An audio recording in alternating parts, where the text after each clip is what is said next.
Hello, everyone, and welcome to Celeb Astrology, where we usually analyze celebrities and their astrology, but today we're going to be doing something different. My name is Amanda, and I want to talk about the zodiac signs, and I want to talk about them in terms of their opposites. So if you're a little new to astrology, or maybe you're even at an intermediate level, every zodiac sign has an opposite and it operates on an axis.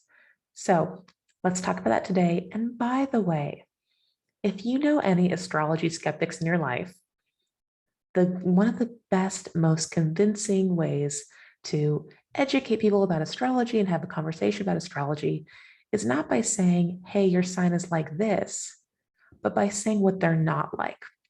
If you're able to get that specific and say what a sign isn't, you'll find that a lot of the time it's much more powerful than saying what a sign is, right? And the main criticism that people hear about astrology is, oh, all those definitions are so vague.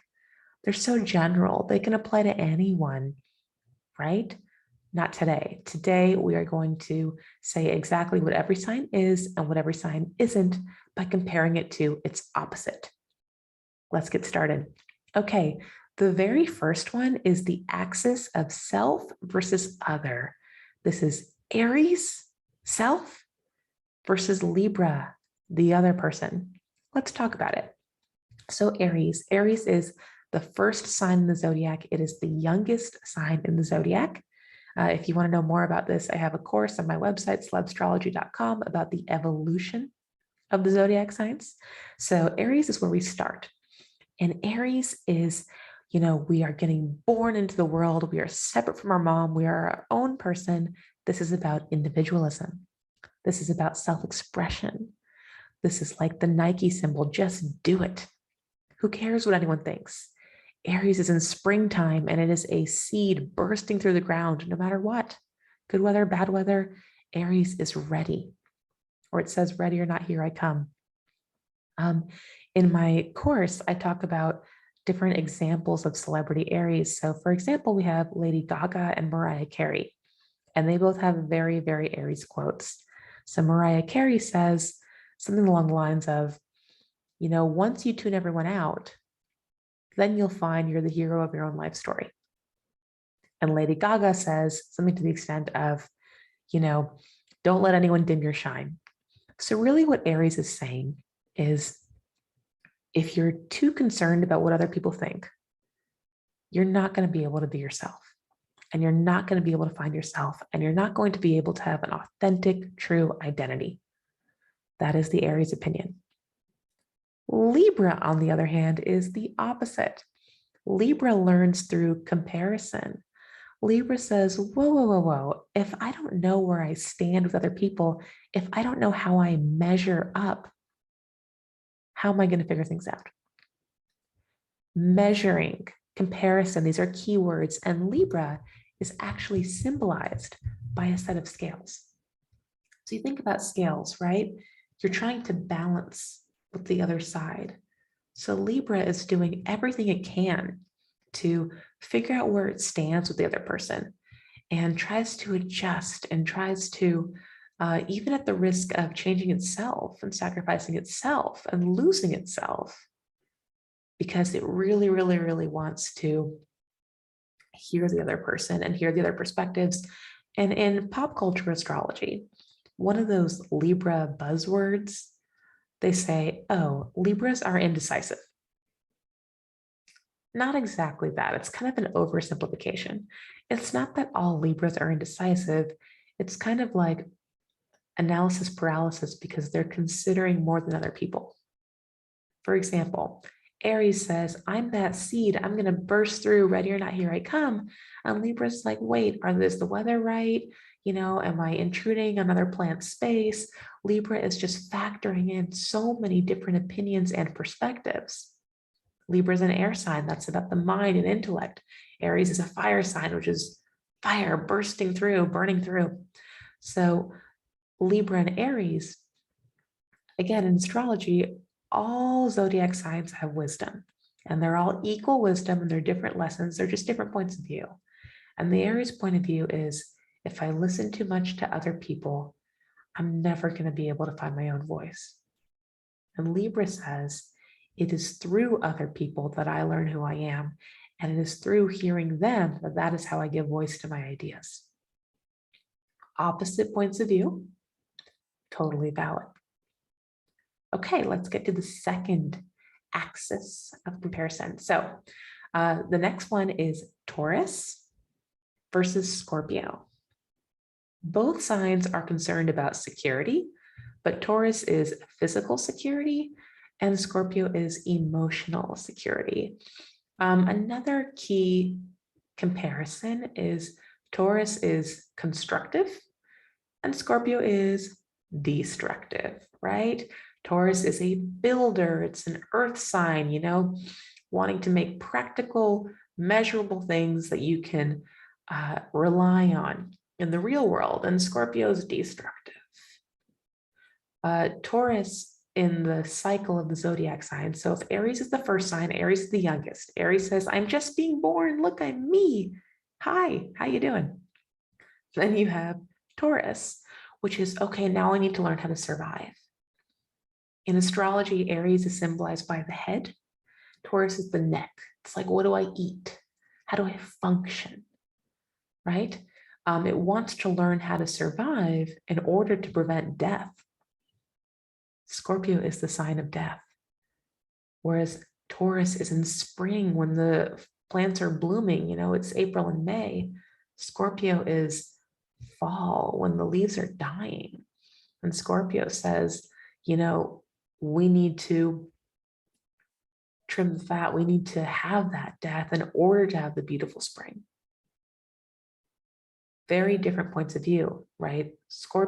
Taurus says there is wisdom and simplicity.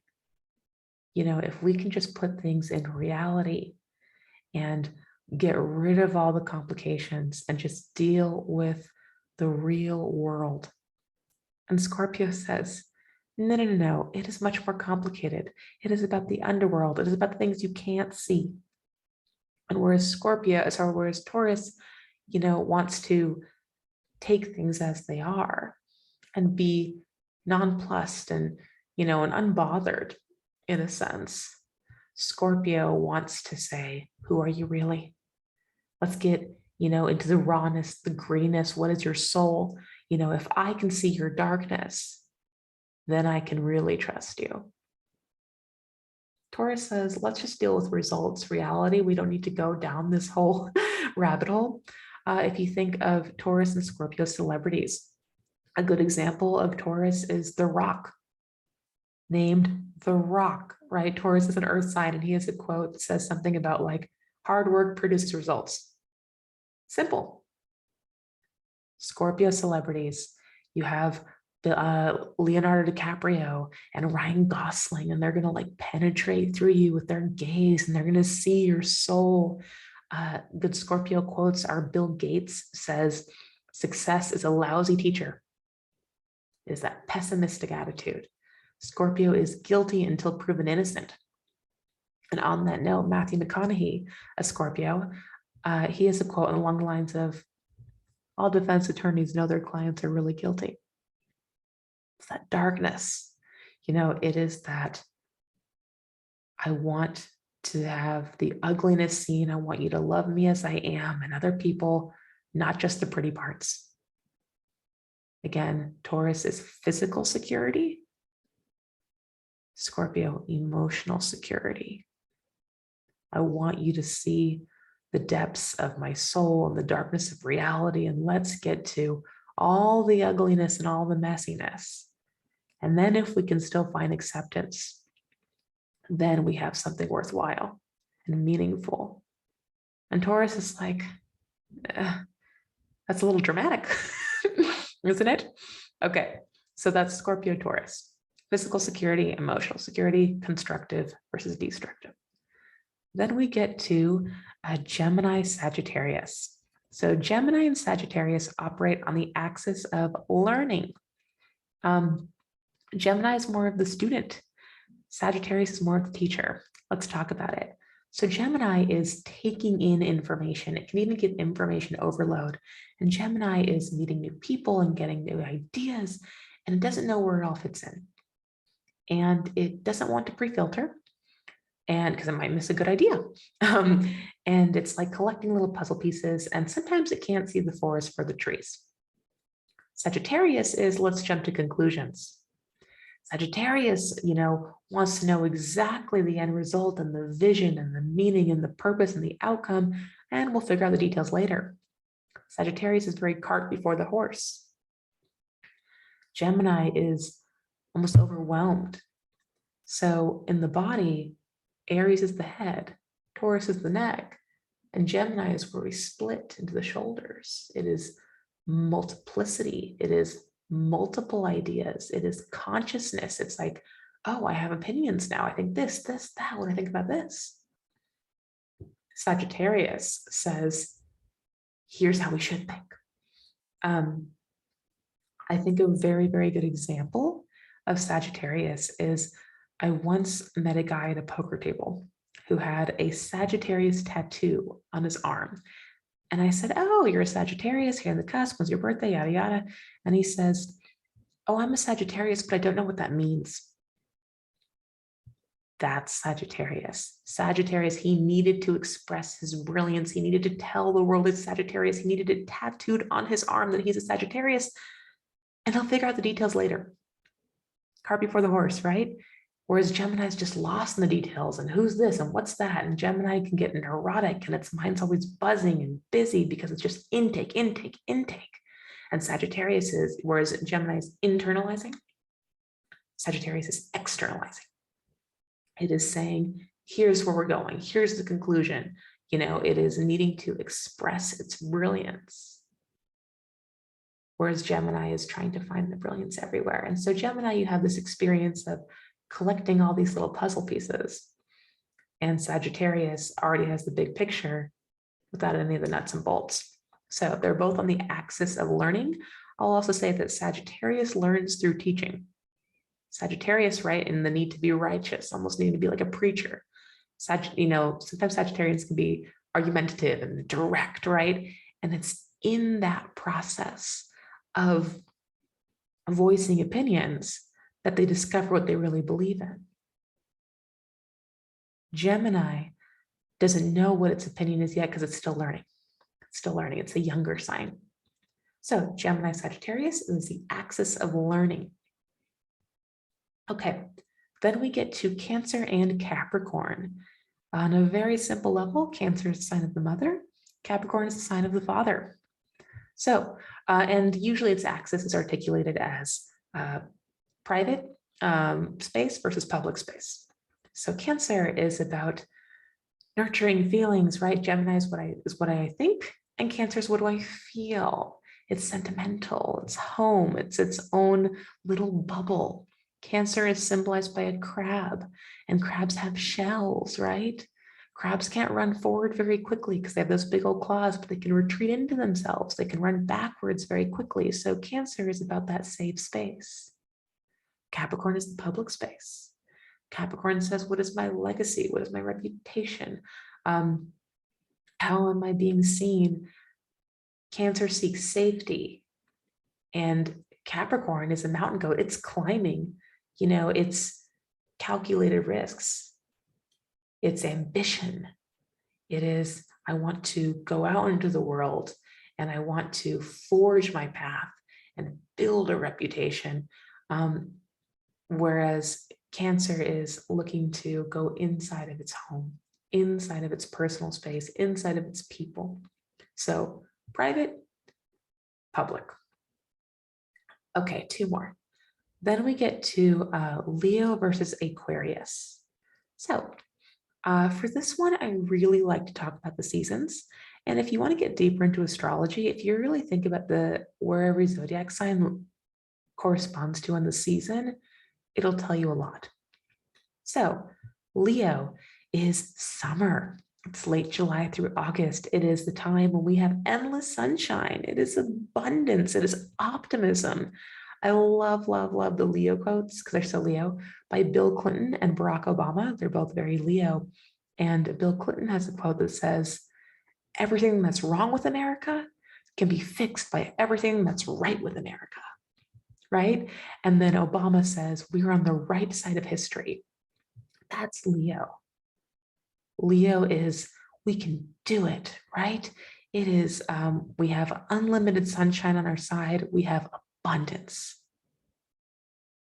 Versus Aquarius, Reagan was an Aquarius, it says, never trust the government. Aquarius, a big buzzword of Aquarius is rationality, keyword. And when we think of rationality, we think of logic and reason, all those things, but I would really challenge us to go into the real word rationality. It's related to ration. That's because Aquarius is in the middle of winter. Aquarius is late January through February. It is when we are low on resources. We need to survive. It is the opposite of summer when we can just, have all the food we want and sunshine and abundance and frolic and be in the flowers. Aquarius is in the barren winter. Okay. It is rationality in terms of I can only give so much energy, love, or time. Aquarius, oops, can you hear me? Aquarius is an air sign, which is all about ideas. And it wants to optimize ideas because we have limited resources. It needs to be very efficient. So Aquarius, it's about the stabilization of ideas and what's the best optimal way to think. And it finds that the best way to think is by setting up groups and communities and ideological structures. So Aquarius is the sign of the group, the sign of the community, the sign of anonymity. Leo is the sign of ownership. Leo wants to put its stamp on things. Leo says, let's put my name on a plaque. I'm going to take responsibility. This is my people. Leo is a lion. It has its own pack, right?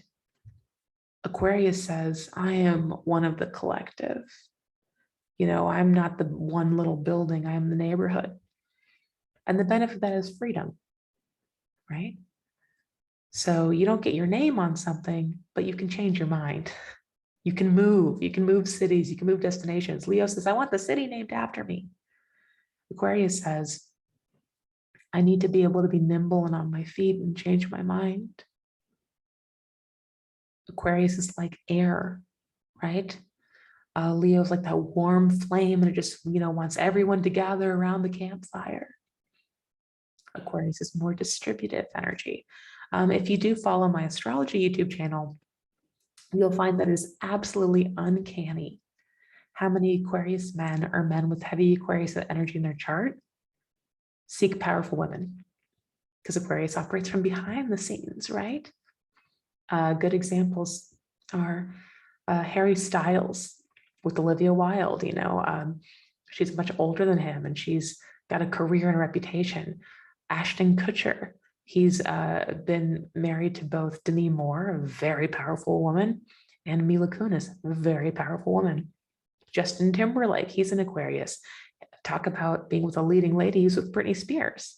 And then he's with Jessica Biel, both very famous front and center women. Even Justin Bieber has a lot of Aquarius energy in his chart, even though he's a Pisces. He's a lot of Aquarius in his chart, and he's with Hailey Bieber, and he's always building her up because Aquarius likes to be the wind beneath the wings.